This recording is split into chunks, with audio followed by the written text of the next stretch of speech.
You ask Tiger to solve. This deals with linear equations with one unknown.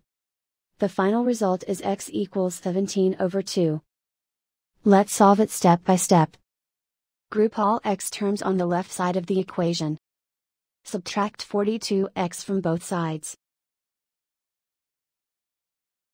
Group like terms.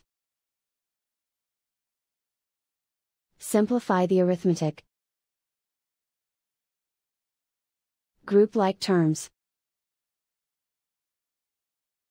Simplify the arithmetic.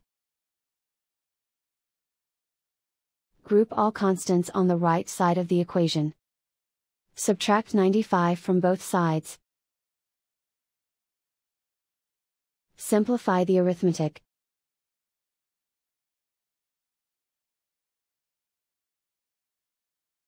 Isolate the x. Divide both sides by -8.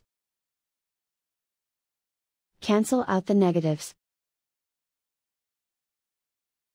Simplify the fraction. Cancel out the negatives. Find the greatest common factor of the numerator and denominator. Factor out and cancel the greatest common factor. And so the final result is x equals 17 over 2.